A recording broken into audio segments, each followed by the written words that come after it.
दिनों में ये सारे लक्षण अगर आपको दिख रहे हैं, आजकल जो विंटर चल रहा है, इन दिनों में ये सारे लक्षण दिख रहे हैं, तो कहीं न कहीं 100% श्योर हो जाओ कि आपको गर्भधारण हो चुका है।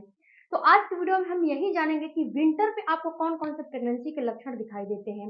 फ्रेंड्स, होते क्या है कि जो प्रेगनेंसी के लक्षण होते हैं, वो तो आपको दिखाई देते हैं, लेकिन उस चीज़ पे आप गौर नहीं कर पाते हो कि आपको प्रेगनेंसी हो चुकी है कि नहीं हो चुकी है। पीरियड मिस होने से पहले बहुत सारी महिलाओं को ये जो है क्वेरी होती है कि मुझे कोई ऐसे लक्षण दिख जाए, कोई मुझे ऐसे प्रेगनेंसी के सिम्पटम्स अपीयर हो जाए, जिससे कि मैं ये अंदाज़ा लगा सकूँ कि मुझे गर्भधारण हो चुका है। तो आज के वीडियो में हम यही जानेंगे कि विंटर में अगर ये सारे लक्षण आपको दिखाई दे रहे हैं, स्पेशली 3 लक्षण, तो आप बिल्कुल ही तय कर लीजिए कि आपको गर्भधारण हो चुका है। आज के वीडियो में हम यही जानेंगे। वीडियो में आगे बढ़ने से पहले आपसे एक रिक्वेस्ट है कि चैनल पे नए हो तो चैनल को जरूर सब्सक्राइब कीजिएगा और बेल आइकन जरूर प्रेस कीजिएगा, ताकि जब भी जैसे भी वीडियो अपलोड हो नोटिफिकेशन आपके पास चला जाए। दूसरी बात फ्रेंड्स, कि आप लोग वीडियो पूरा नहीं देखते हो। जब तक वीडियो पूरा नहीं देखोगे तब तक आपको नॉलेज कहाँ से मिलेगी। तो वीडियो पूरा देखा करिए, उसके बाद तो आप लोग जो है आपकी जो भी क्वेरी होगी कमेंट बॉक्स में दिया करें। तो अब जानते हैं कि विंटर में कौन-कौन से लक्षण आपको दिखाई देंगे। तो सबसे पहला लक्षण है यूरिन की फ्रीक्वेंसी बढ़ जाना। विंटर में फ्रेंड्स ऐसे ही आपको बार-बार थोड़ा-सा भी आप पानी पियोगे तो बार-बार आपको यूरिन आने लगेंगे, यूरिन पास करने की इच्छा ज़ाहिर होने लगेगी। लेकिन आजकल जो यूरिन की फ्रीक्वेंसी बढ़ती है, ये आपको ये भी, अगर आप गर्भधारण करने की तैयारी कर रहे हो, तो ये भी दर्शाते हैं कि कहीं न कहीं आपको प्रेगनेंसी हो चुकी है। जब गर्भधारण हो जाता है, तो आपका जो यूरिन की जो फ्रीक्वेंसी है, वो बढ़ जाती है, बहुत ज़्यादा बढ़ जाती है। तो अगर आपको भी ऐसा महसूस हो रहा है कि आपको यूरिन बार-बार जो है पास करने की इच्छा ज़ाहिर हो रही है, बहुत ज़्यादा पास करने की इच्छा कर रहा है, मन कर रहा है, तो कहीं न कहीं ये आपको दर्शाता है कि आपको प्रेगनेंसी हो चुकी है। दूसरा जो लक्षण दिखाई देगा, वो होगा आपकी बेसल बॉडी की टेम्परेचर। देखो फ्रेंड्स, बेसल बॉडी की टेम्परेचर जब आपको जो है गर्मी का मौसम होता है, यानी कि समय आपकी जो बॉडी होती है थोड़ा गर्म होती है, हीट होती है। लेकिन जो विंटर होता है, जो ठंडे का मौसम होता है, इस समय आपकी बॉडी ठंडी पड़ी होती है।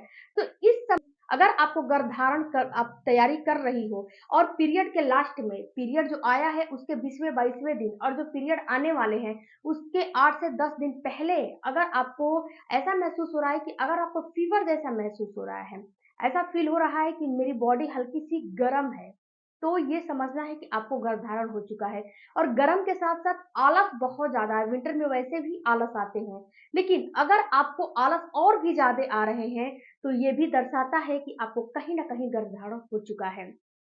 फ्रेंड्स, होता क्या है कि जब आपको गर्भधारण हो जाता है, तो यहाँ पे आपका जो बेसल बॉडी टेम्परेचर है, वो हल्की-सी इंक्रीज़ हो जाती है, हल्का-सा बढ़ जाता है। क्योंकि आपकी जो बॉडी है, उसमें बिल्कुल ही जो हार्मोन है, वो बहुत ज़्यादा बनने लगते हैं। हार्मोन बनने की वजह से आपकी जो बॉडी की टेम्परेचर है, वो हल्की-सी इंक्रीज़ हो जाती है, हार्मोन बढ़ने की वजह से। इसके साथ-साथ जो दूसरा आपका साइंटिफिक रीज़न है, ये है कि जो आपका बच्चा आपके एंडोमेट्रियम की दीवार में धँसने के लिए आया है और वहाँ पे जब धँसता है, तो उसमें क्या होता है कि जब उसको कुरेदता है, तो हल्का-सा आपकी टेम्परेचर बढ़ी हुई आपको महसूस होती है। मैं तो यही आपको एडवाइस दूँगी कि आप जब आपका ओवुलेशन होने वाला रहता है, उस समय से लेके और कम से कम आपको जब तक पीरियड नहीं आते हैं, उस समय तक अपनी बेसल बॉडी टेम्परेचर को आप नापते रहिए। क्योंकि होता क्या है फ्रेंड्स, कि जब आप नापोगे अपने बेसल बॉडी टेम्परेचर को, तो इसमें आपको पता चल जाएगा कि आपका ओवुलेशन कब हो रहा है और इम्प्लांटेशन कब हो रहा है। जब बेसल बॉडी टेम्परेचर बढ़ते हैं, तो वो बिल्कुल इम्प्लांटेशन के समय ही बढ़ते हैं, ऐसे नहीं बढ़ते हैं। हाँ, आपको फीवर जैसा फ़ील होगा, तो आधा से 1 डिग्री फ़ीवर नहीं आएगा, फ़ीवर आएगा तो बहुत ज़्यादा फ़ीवर आता है और बहुत ज़्यादा आपकी टेम्परेचर बढ़ी हुई महसूस होती है। ये चीज़ आप नोटिस करोगे तो आपको समझ में आएँगे। तीसरा जो आपको जो लक्षण है वो दिखाई देगा कि जो विंटर का सीज़न है उसमें आपकी बॉडी तो वैसे भी पेन होती है, अकड़न जैसा महसूस होती है, या फिर उसमें भी ऐसा महसूस होता है कि मुझे जॉइंट्स में पेन हो रहा है, इधर पेन हो रहा है, उधर पेन हो रहा है। ये सब तो आम बात है विंटर में। लेकिन अगर आपको ऐसा फ़ील हो रहा है कि आपके पेट के निचले हिस्से में आपको चुभन जैसा पेन हो रहा है, बिल्कुल हल्की-सी चुभन जैसी पेन हो रही है, तो आपको समझना है कि आपको प्रेगनेंसी हो चुकी है। क्योंकि ये जो चुभन भरी पेन होती है ना, ये आपको इम्प्लांटेशन जब होता है तो ही ये चुभन भरी पेन होती है, ऐसे ये चुभन भरी पेन नहीं होती है। क्योंकि जब आपकी जो इम्प्लांटेशन की प्रक्रिया चल रही होती है, तो जो एंडोमेट्रियम की दीवार होती है उसको हल्का सा कुरेदा जाता है, कुरेद के वहाँ पे बच्चा धसाया जाता है। तो जब वहाँ पे कुरेदा जाता है, बच्चे को धसाया जाता है, तो वहाँ पे हल्की सी चुभन भरी पेन आपको महसूस हो सकती है। ये सारी चीज़ आप नहीं कर रहे हो, ये सारा चीज़ ये नेचुरल होता है, हार्मोन के द्वारा होता है। ये सारा चीज़ बिल्कुल प्राकृतिक के द्वारा होता है, आप कुछ नहीं करते करते हो। तो आपको ऐसा फ़ील महसूस हो रहा है, तो आपको समझना है कि कहीं न कहीं आपको प्रेगनेंसी हो चुकी है, आपको गर्भधारण हो चुका है। इसके बाद फ्रेंड्स और भी प्रेगनेंसी के लक्षण होते हैं, जैसे कि जब विंटर के सीज़न में सुबह-सुबह उठोगे, तो कभी-कभी आपको ऐसा फ़ील होगा कि मुझे जो है मॉर्निंग सिकनेस फ़ील हो रहा है। जैसे कि आप ब्रश वगैरह कर रहे हो तो आपको ऐसा फ़ील होगा कि मुझे अभी वॉमिटिंग करने का मन कर रहा है, लेकिन अंदर से आएगा नहीं, लेकिन जी मिचलाएगा कि अभी मुझे उल्टियाँ हो जाएगी, अभी हो जाएगी, लेकिन अंदर से वो चीज़ आएगा नहीं, केवल फ़ील होगा। तो ये भी प्रेगनेंसी के कहीं न कहीं सिम्पटम्स होते हैं। प्रेगनेंसी के बहुत सारे सिम्पटम्स होते हैं, लेकिन यहाँ पे फ्रेंड्स जो प्रेगनेंसी के लक्षण होते हैं, कुछ-कुछ आपको पीएमएस और हार्मोनल डिस्टर्बेंस की भी लक्षण उससे कुछ मिलते-जुलते होते हैं। तो महिलाओं का ये जो है कंप्लेन होता है कि मैडम ये सारे लक्षण तो मुझे दिख रहे थे, लेकिन कहीं न कहीं मेरा पीरियड आ गया। तो देखो डियर, जो लक्षण आपको दिख रहे थे उसमें से कुछ लक्षण प्रेगनेंसी के होते हैं।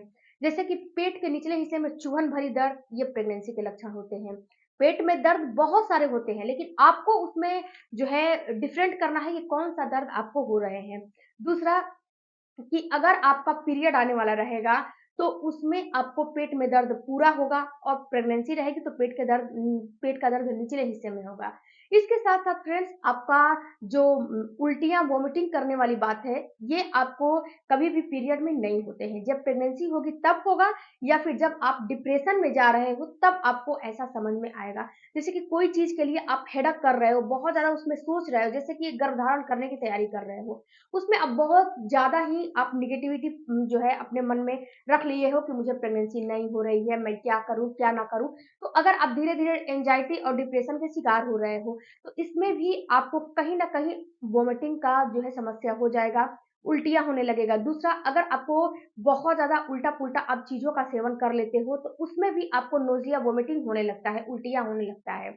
यानी कि आप कोई भी चीज़ ऐसे अनहाइजीनिक तरीके से खा लेते हो, ओवरडोज़ खा लेते हो जिससे कि उल्टियाँ होने लगती हैं।